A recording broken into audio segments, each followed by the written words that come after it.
tout à l'heure que Jean-Luc Mélenchon, lui, ne marchera pas en soutien à nos compatriotes victimes d'actes antisémites, mais il a publié sur X qu'il ne se rendra pas à une manifestation en soutien, je cite, au massacre sous prétexte d'antisémitisme. Est-ce que cela confirme son éventuel antisémitisme? Écoutez, pour moi, c'est pas que ça confirme, ça signe son antisémitisme. C'est quasiment un outing antisémite qu'il a fait. Il s'est outé tout seul et à mon avis, on assiste à la dieudonisation de Jean-Luc Mélenchon, ni plus ni moins. Je vais essayer de vous expliquer ça. Il s'était excusé, Dieudonné. Ferme la parenthèse. Contrairement à Jean-Luc Mélenchon. Donc, premier point, je pense que on comprend que Jean-Luc Mélenchon ait eu besoin d'un prétexte pour ne pas participer à une manifestation où, de toute évidence, il n'allait pas être accueilli à bras ouverts. Bon, ça, on peut le comprendre. Mais il aurait parfaitement pu, comme Mathilde Panot, par exemple, ou comme Olivier Véran, ressortir les vieux grimoires, c'est-à-dire les vieux slogans élimés jusqu'à la corde, c'est-à-dire RN égale FN, FN égale SS, etc., etc. Cette ritournelle-là. Il aurait très bien pu dire aussi, bon, moi, je vais à cette manifestation si, par exemple, on défend aussi les civils de Gaza. Ça aurait donné un prétexte, disons, digne pour ne pas y aller. Mais non, pas du tout. Il ne va pas participer à cette marche contre l'antisémitisme. Pourquoi ? Il faut reprendre son tweet, et en reprenant son tweet ou son X, comme vous voulez, on va voir l'antisémitisme et la dieudonisation, entre guillemets, enfin, Dieudonné ancienne manière, se dévoiler. D'abord, pour lui, je reprends son X, effectivement, c'est sous prétexte d'antisémitisme. Alors, on peut s'arrêter un instant sur ce terme de prétexte. Si c'est un prétexte d'antisémitisme, c'est donc qu'il n'y a pas de réalité de l'antisémitisme. L'antisémitisme est exagéré. On est dans une manipulation, on est peut-être même dans un complot, on ne sait pas. Vous parliez de 2000 actes antisémites, dont beaucoup, il faut le dire, sont aussi des actes violents. Plus de 1100. Ce sont des actes violents, je crois qu'il y a eu 400 interpellations, donc on ne parle pas simplement de tags, il y a des gens qui se sont fait tabasser. Donc là, on est vraiment dans un argument typique du duo infernal Dieudonné-Soral, c'est-à-dire ce qu'ils appelaient la pleurniche, entre guillemets, bien sûr, la pleurniche des Juifs à la télévision, puisqu'on sait bien qui tiennent les médias, évidemment, et donc on monte en épingle la Shoah, on en fait une religion, et on fait croire à la montée de l'antisémitisme. Pourquoi disaient ces épouvantables antisémites ? Bien sûr, pour justifier un soutien aveugle à Israël. Mais c'est exactement, en fait, le mécanisme et le chemin de pensée de Jean-Luc Mélenchon. Alors maintenant, cette histoire de prétexte, si on prend l'étymologie, enfin la définition, de prétexte, un prétexte est une raison invoquée pour cacher un vrai motif d'une action. Et donc, reprenons toujours son X, prétexte à quoi ou prétexte à qui ? Au soutien inconditionnel au massacre. C'est pas moi qui le dis, c'est lui qui le dit. Donc déjà, on démarre dans le mensonge intégral, parce que cette marche, elle n'est pas du tout destinée à soutenir. Je ne parle même pas de la politique de Netanyahou, je ne parle même pas de la politique de riposte. Non, elle est destinée à soutenir uniquement nos compatriotes qui sont victimes d'antisémitisme, et pas un antisémitisme inventé. En France, c'est-à-dire on aurait aussi pu penser, d'ailleurs, ça n'aurait pas été illégitime, peut-être de penser à nos otages, il y en a 8, ou de penser aux 40, parce que c'est des franco-israéliens, mais c'est quand même aussi des Français, comme s'il y avait des franco-algériens ou des franco-marocains qui avaient été victimes de massacres ou de kidnapping ou d'actes de torture. Ça m'aurait semblé normal, d'ailleurs, de penser à eux, comme aux franco-israéliens. Voilà, plutôt que de faire une minute de silence pour l'ange Naël. Voilà, un ange passe. Non, mais pas du tout. C'est pas du tout l'ambiance de M. Mélenchon. Pour lui, c'est un prétexte. C'est un prétexte. Et c'est un prétexte pourquoi ? C'est un prétexte pour, toujours pareil, soutenir le massacre. Ce qui est intéressant aussi, et je termine là, c'est qu'il ne cite que Madame Braun-Pivet. Pourtant, la marche, elle est à l'appel du président de l'Assemblée nationale, présidente, Yaël Braun-Pivet, et de Gérard Larcher, le président du Sénat.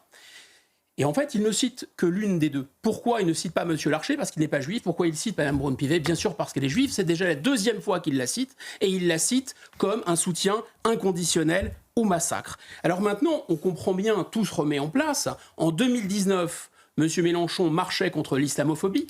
Donc je rappelle que l'islamophobie n'a fait aucune victime en France, c'est un racisme imaginaire, pour plein de raisons, mais là, il marchait. Il marchait d'ailleurs de bon cœur avec des antisémites et avec des islamistes. Mais il s'en était défendu en disant « Oui, ce qui est important dans une manifestation, c'est la cause, c'est pas les gens avec lesquels on marche. » Manifestement, ce qui fonctionnait en 2019 ne fonctionne plus en 2023. Pour lui, en 2023, puisqu'il est question de soutenir Israël, même s'il y a 40 morts franco-israéliens de 7 octobre, même s'il y a 20 morts victimes d'antisémitisme depuis 2006, Non, ça ne justifie pas qu'on marche. Donc pour lui, ce n'est pas une cause intéressante, l'antisémitisme. Alors, est-ce que c'est au-delà de l'électoralisme, de la tactique politique qu'on lui connaît et qu'on a déjà abordé selon vous? C'est au-delà de tout ça? Alors, il y a cette dimension d'électoralisme, c'est indiscutable, il y a cette dimension de calcul, c'est sûr. Je pense que c'est le pari de Jean-Luc, ce qui n'est pas du tout le même pari que le pari de Pascal. Le pari de Pascal, c'était parier sur l'existence de Dieu. Là, c'est vraiment parier sur l'existence du mal. Et que cet antisémitisme, effectivement, il est profond chez pas mal de nos compatriotes musulmans. On a vu que ça existait dans une version de l'islam assez dure et assez pied de la lettre, comme l'affaire de l'imam de Beaucaire. Et comme il y a déjà 69% des musulmans qui votent pour lui d'après les sondages, et qu'on l'a vu tout à l'heure, il suffirait d'un peu moins d'abstentionnisme pour passer le deuxième tour. Oui, il fait ce calcul sordide, bien sûr. Il parie sur ses bas instincts.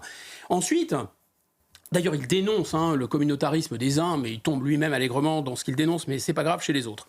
Ensuite, je pense qu'en effet, ce n'est pas que du calcul. C'est pas que du calcul, pourquoi? Parce qu'on voit clairement une convergence d'antisémitisme, antisémitisme de gauche, antisémitisme islamique, qui sont cimentés par l'antisionisme. On ne va pas revenir sur ces démonstrations que j'avais déjà essayé d'opérer, mais je pense que si on comprend le discours de Jean-Luc Mélenchon, qu'est-ce qu'il dénonce, Jean-Luc Mélenchon? Il dénonce les super-profits, il dénonce la mondialisation, il dénonce le règne de l'argent, il dénonce le règne des banques, il dénonce le fait que des intérêts financiers achètent des médias, etc. C'est ça son discours, en fait. Et en réalité, derrière, quand vous mettez ça face à face avec des tweets ou des X, je ne sais plus comment on dit, où il dit « Regardez, Libération et BFM », même défense inconditionnelle du massacre, même propriétaire. Mais qui est propriétaire de Libération et BFM? Ah, monsieur Drahi. Ah oui, les Juifs. Ah oui, donc c'est l'argent, c'est le capital qui achète les médias, qui contrôle tout, qui tire les ficelles, etc. Donc en fait, sa lecture de la lutte des classes, il a choisi de l'inscrire dans une grille antisémite. C'est-à-dire que d'un côté, les musulmans sont les pauvres, et de l'autre côté, du côté du manche, du côté des dominants, du côté des riches, du côté des puissants, il y a les Juifs. Le problème, monsieur Mélenchon, voyez-vous, c'est que au Qatar, il n'y a que des musulmans. Mais au Qatar, ils ne sont pas tellement pauvres, les musulmans. Le problème, monsieur Mélenchon, c'est qu'en France, 20% de la communauté juive vit en dessous du seuil de pauvreté. Mais ça ne rentre pas dans votre logiciel parce que vous êtes bestialement antisémite. Alors maintenant, la question, c'est quoi? C'est que monsieur Mélenchon, il souscrit effectivement à une vision absolument paranoïaque du monde, où pour lui, dans sa logique, il est le meilleur. C'est vrai que c'est un excellent tribun. Il devrait y arriver, il devrait déjà être président de la République ou à tout le moins Premier ministre. Voilà. Mais il a le système contre lui, vous comprenez? Il a les intérêts coalisés contre lui. Il a les intérêts tenus par qui? C'est pas la peine de le dire. Voilà, c'est ça la logique de M. Mélenchon. Donc c'est une logique absolument paranoïaque. Que disait-il avant les élections présidentielles? Je le cite, « Vous verrez que dans la dernière semaine de campagne, nous aurons de graves incidents. Comme Mohamed Merah en 2012. » Je rappelle que Mohamed Merah, c'est un gars qui a tiré à bout portant sur des gamines.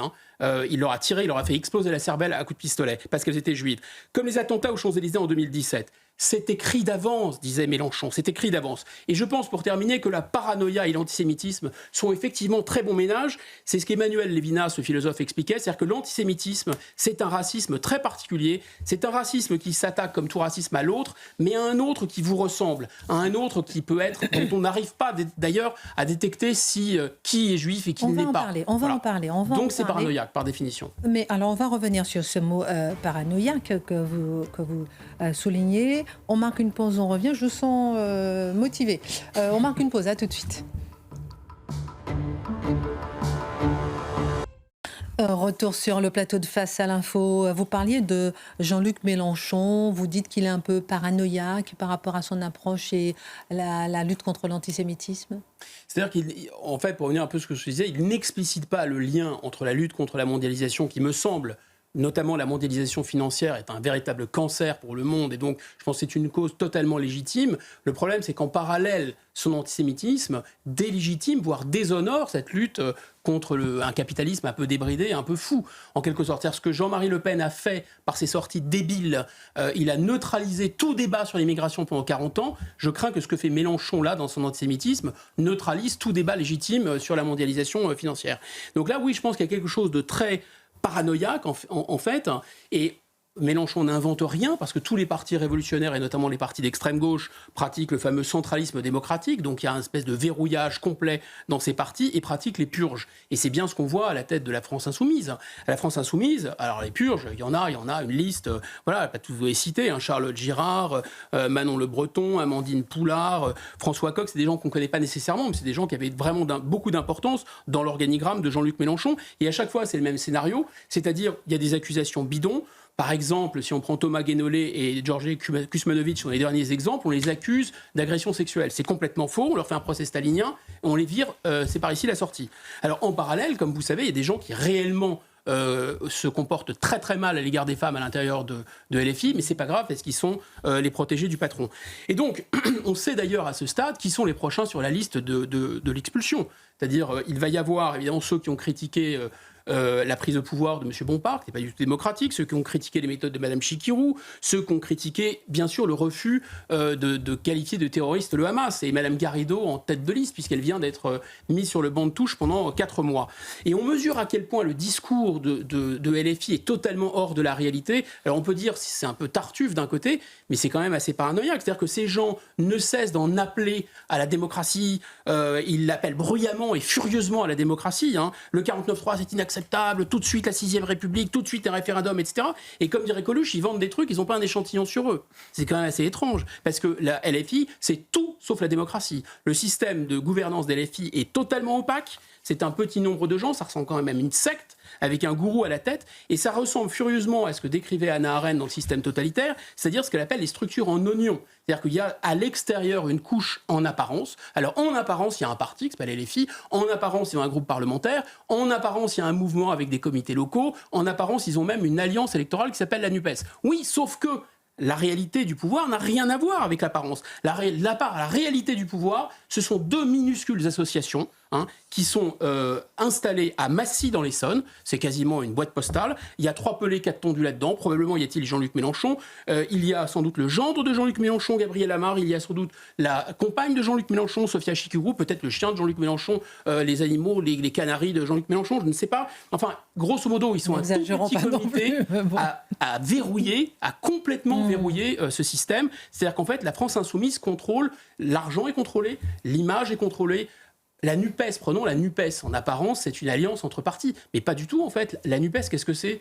Eh bien, la NUPES, c'est une marque qui a été déposée avec un logo, voilà, vous voyez, à l'INPI, par Jean-Luc Mélenchon et ses trois camarades de secte. Voilà, c'est ça. Et en fait, on a quelqu'un qui est une espèce de forcené de l'islamo-gauchisme qui est enfermé dans son bunker. Et je pense qu'il ressemble de plus en plus furieusement à un personnage de sinistre mémoire qui s'appelle Jacques Doriot. Voilà, qui était un grand tribun qui venait du Parti communiste, qui a fondé le Parti populaire français. On avait parlé de lui. Et dont l'antisémitisme était forcené. Ah oui, il y a peut-être quand même une petite ressemblance, oui.